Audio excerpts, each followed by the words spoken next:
अब इसके बाद हम लोग चाहते हैं अहद जदीद की तरफ। ठीक है, अहद वुस्ता में इतना ही पढ़ना था जो अब लोग हम लोग पढ़े।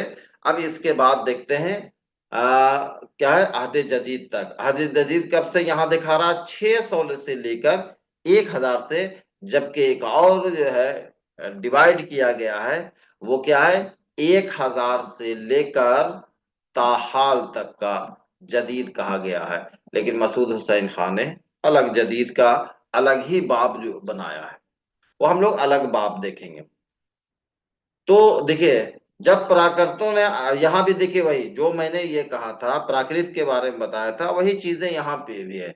जब प्राकृतों ने अदबी शक्ल इख्तियार करनी, अब ये देखिए हो क्या रहा है।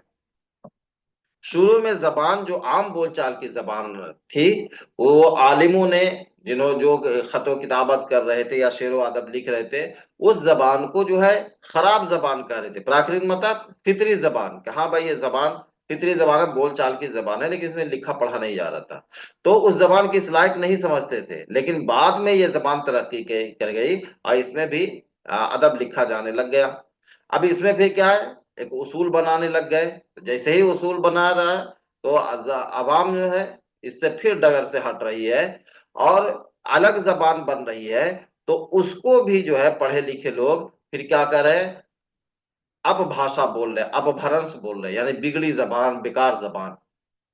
अब फिर ये जबान बन सवर के संवरती है, फिर उसमें उसूल जब बनने लगता है, तो फिर एक नई जबान होती है। जिस तरीके से जब देखते तो उर्दू को इस लायक नहीं समझा जाता था कि इसमें शेर व अदब कहा जाए, तो इसे क्या है, रेख्ता कहता था, गिरी पड़ी जबान का कहते थे लोग। लेकिन जैसे ही वली ने या अपने शेर व शायरी से इस जबान को फिर दोबारा शुमाले हिंद में मुतारुफ करवाया, तो फिर लोगों ने इस तरफ क्या करे, इस जबान को अपना लिया। तो ये उसूल है कि शुरू में जबान को खराब कहते हैं, फिर यही जबान बन सवर जाती है, तो इसमें फिर उसूल बनाने लगते हैं, यानी अदब लिखा जाने लगता है।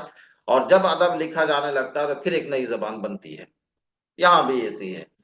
जब प्राकृतों ने अदबी शक्ल इख्तियार करना शुरू की, तो वो अवाम के डगर से परे जा पड़ी, खत्म हुई। और अवाम की जबान का धारा आगे बढ़ते रहा, दूसरी तरफ हुआ। इसी बोलचाल की जबान को इस अहद के कवायद नवेसों ने, कवायद लिखने वालों ने अपभ्रंश कहा। अपभ्रंश के माने याद रखिएगा, बिगड़ी जबान। प्राकृत मतलब फितरी जबान, और अपभ्रंश के मतलब बिगड़ी जबान। अपभ्रंश प्राकृतों का माबाद इर्तका है, याद रखिएगा। जाहिर सी बातें पढ़ते आ रहे हैं, तो अपभ्रंश क्या, प्राकृत के बाद का है। इन बोलियों का आगाज 6ठी सदी ईस्वी से हुआ है। अब देखिए, शुरू शुरू में लफ्ज अपभ्रंश किसी खास जबान के लिए इस्तेमाल ना होता था, बल्कि अवाम की जबान को कह देता। बल्कि पढ़े लिखे लोग अनपढ़ों की जबान को अपभ्रंश या अपभाषा कहा करते थे। अब देखिए, सबसे पहले जो है एक खास जबान के नाम जो है, खास जबान के माने में इस्तेमाल जो किया है, वो हेमचंद्र ने किया है। एक खास जबान के मानों में सबसे पहले हेमचंद्र ने लफ्ज अपभ्रंश इस्तेमाल किया है। तो ये क्वेश्चन बनता है कि अपभ्रंश का सबसे पहले किसने इस्तेमाल किया है नाम को, तो वो है हेमचंद्र है। अपभ्रंश को मुल्क की जिंदा जबान पाकर तालीम याफ्ता तबका भी इसकी तरफ मुतवज्जा हुए। पूरब की जबानों तक ने इसके असर कबूल किए। गुजरात और दोआबा में बोली जाने वाली बोलियों पर इसकी छाप गहरी पड़ी। अब देखिए, 800 से लेकर 1000 ईस्वी तक दोआबा, यानी इलाहाबाद का इलाका, शोरसीनी अपभ्रंश एक तरह से सारे शुमाले हिंद की अदबी जबान बन गई थी। ठीक है, 1000 ईस्वी ईस्वी तक देते हैं, तो शुमाले हिंद का यानी इलाहाबाद का इलाका, लखनऊ का इलाका हो गया। उसके बाद जो है बिहार से थोड़ा सा और हटके है, वो सारे इलाका जो है, वो आपको पूरे के पूरे इलाके में आपको अपभ्रंश बोली जाने लग गई थी। इसके बाद प्राकृत के बड़े आलिम जो है मरकंडे ने, इस नाम को भी याद रखिए। वहां देखिए गुरुचे था जिसने आपको प्राकृत को डिवाइड किया। यहाँ जो है मार्कंडे है जिसने अपभ्रंश को अलग से डिफाइन किया। हालांकि अगर कहेगा कि अपभ्रंश की कितने किस्में हैं, 5, लेकिन मार्कंडे ने अपभ्रंश को कितने किस्में बताई हैं, 3। याद रखिएगा इसको। क्या है पहला, नागर अपभ्रंश, ब्राचट अपभ्रंश, उपनागर अपभ्रंश। ठीक है। अब इसमें भी आपको याद रखना है कि इन तीनों में सबसे फौकियत किसको है। ठीक है। तो इसमें फौकियत हासिल है नागर अपभ्रंश। ये कहाँ बोली जा रही है? गुजरात और राजस्थान की कदीम बोलियों की अदबी शक्ल है। ठीक है। नागर अपभ्रंश कहाँ बोली जा रही है? तो गुजरात और राजस्थान की जो अदबी जो है। अब ये भी याद रखिएगा कि किसी भी जबान की जो स्टडी होती है वो तरक्की याफ्ता जबान की स्टडी होती है। जब वो जबान तरक्की कर जाती है, अदबी शक्ल इख्तियार कर लेती है, तब जाके उसका मुताला किया जाता है। ये अपभ्रंश इसलिए भी फौकियत रखती थी कि ये इल्मी तबका में मकबूल थी। नागर नाम गुजरात के नागर ब्राह्मणों के नाम पर पड़ा है। अब देखिए बराचट है, यह सिंध में राज है। मौजूदा सिंधी इसी से निकली है। याद रखिएगा बराचट किससे है, यानी सिंधी किससे निकली है? तो बराचट है। उपनागर अपभ्रंश का देखिएगा, ये नागर और बराचट के मेल से बनी है। कहाँ कहाँ बोली जाती है? देखिए इसका रिवाज मगरबी राजपूताना और और जुनूबी पंजाब में बोली जाती है, पंजाब का इलाका। पूरब में अशोक के बाद वहां की जबान ने बिल्कुल तरक्की नहीं की। मगधी जबान को नीच जबान समझी जाने। अब देखिए आप भरण प्राकृत की बात कीजिएगा तो प्राकृत के फरोग होने का सबसे बड़ी वजह जो है वो दो वजह है। एक तो ये है कि जैन धर्म और अशोक धर्म आने के, यानी दो मजहब आने की वजह से प्राकृत जबान फरोग पा रही थी, धीरे धीरे फरोग पाने लगे। लेकिन जैसे ही अशोक का जमाना आया, बादशाह जो है अशोक जो आए, और ये इन्होंने जो फतह किया या करने मुल्क को जो है फतह करने लग गए, तो जहां जहां इनकी हुकूमत थी वहां ये जबानें राइज हो रही थी, प्राकृत राइज हो रही थी अशोक की वजह। तो अशोक का इलाका कौन सा है? वो बिहार का इलाका है वो। तो जब तक ये अशोक का जमाना था ये जबानें फूल फल रही थी, लेकिन इनकी हुकूमत खत्म होने के बाद इस जबान ने तरक्की नहीं की। ये मगधी जबान को नीच जबान समझी जाने लगे। संस्कृत के ना अब जो है जितने भी उस जमाने में जो है नाटकें लिखी गई, तो उसमें जोकर कहो या फिर नौकर वगैरह दिखाया जाए, तो नौकर लोग का डायलॉग वगैरह है वो सब के सब यही जबान इस्तेमाल हो रही थी। नीच जात के किरदारों से यही बुलवाई जाती थी। अर्ध मगधी और मगधी इलाकों में शोरसीनी ही अदबी जबान की हैसियत रही। अब देखिए इस जमाने में पूरब के शायर इसी में शायरी करते थे, किसमें? शोर सीनी में। ठीक है। ये तो हो गया ना। जदीद आर्याई जबानों का तुलु 1000 ईस्वी से होता है। अब ये देखिए अगर अपभ्रंश की बात कीजिएगा कि कितने अपभ्रंश है, तो आपका जो है अपभ्रंश आपके 5 है। और उर्दू का ताल्लुक इसी अपभ्रंश से है। ठीक है। यानी अब उर्दू के क्या देखिए, आपको मगरबी हिंदी, उसके बाद शोरसीनी अपभ्रंश, प्राकृत अपभ्रंश, ये आपको आता। उसके बाद आपको आ गया संस्कृत की तरफ। तो पहले क्या है? शोरसीनी अपभ्रंश, महाराष्ट्रीय अपभ्रंश, मगधी, अर्ध मगधी और शुमाल मगरबी हिंदुस्तान की अपभ्रंश।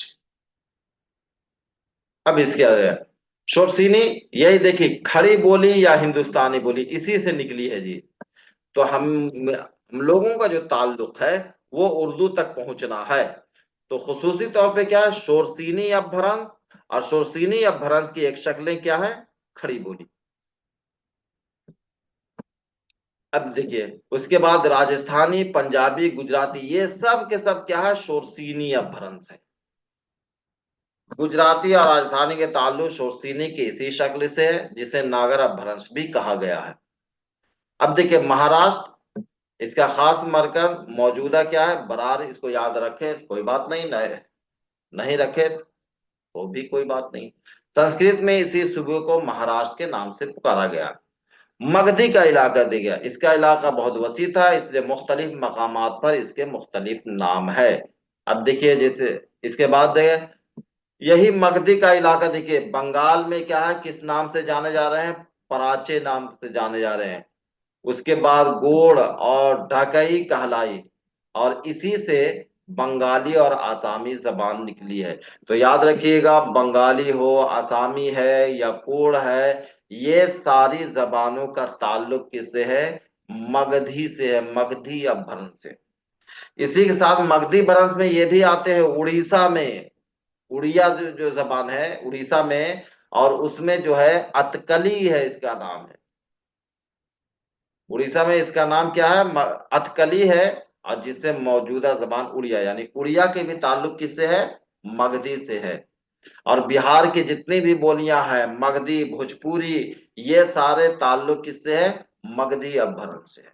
तो याद हो गया आपको, बंगाल की जो बोलियां हैं वो उड़ीसा की बोलियां हैं, और बिहार की जो तमाम बोलियां वो सब के सब मगधी अपभ्रंश में आती है।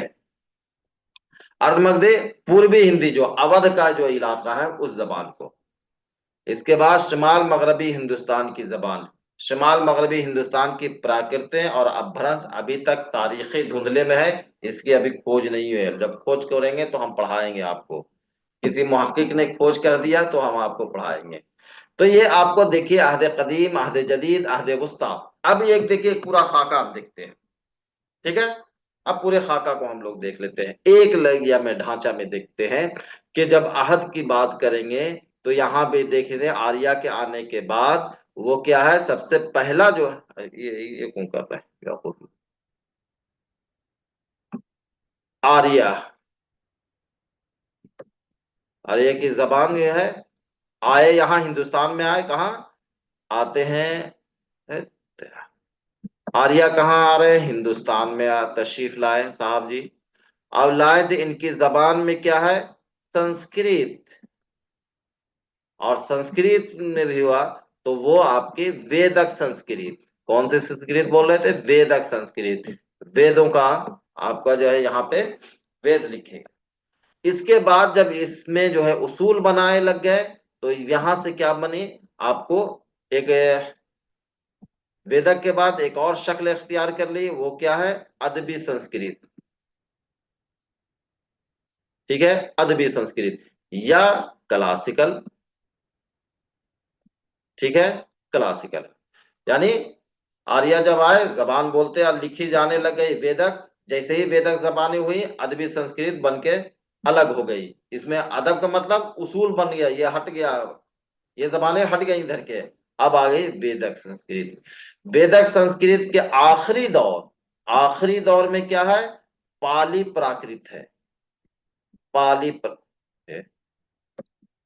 पाली प्राकृत आखिरी दौर में।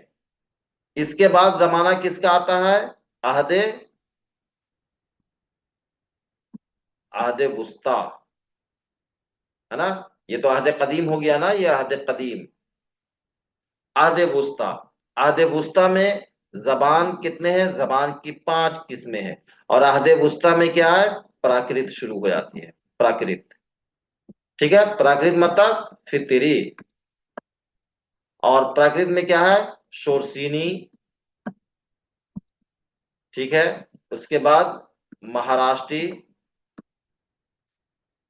इसके बाद मगधी, और फिर है अर्धमगधी, और एक और है पिशाची। ठीक है, अहद वुस्ता खत्म। इसके बाद अहद वुस्ता के बाद जो दौर हो रहा है वो अहद जदीद।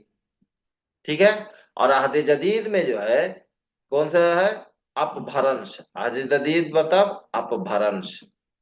और अपभ्रंश के मतलब क्या है, बिगड़ी जबान, बिगड़ी हुई। अब सब में जोड़ दीजिए, शोरतीनी अपभ्रंश, महाराष्ट्रीय अपभ्रंश, मगधी अपभ्रंश, अर्ध मगधी अपभ्रंश, लास्ट में हो गया शुमाल मगरबी हिंद। ये सिर्फ अलग है, शुमाल मगरबी हिंदुस्तान की जबान। कहानी यही खत्म है।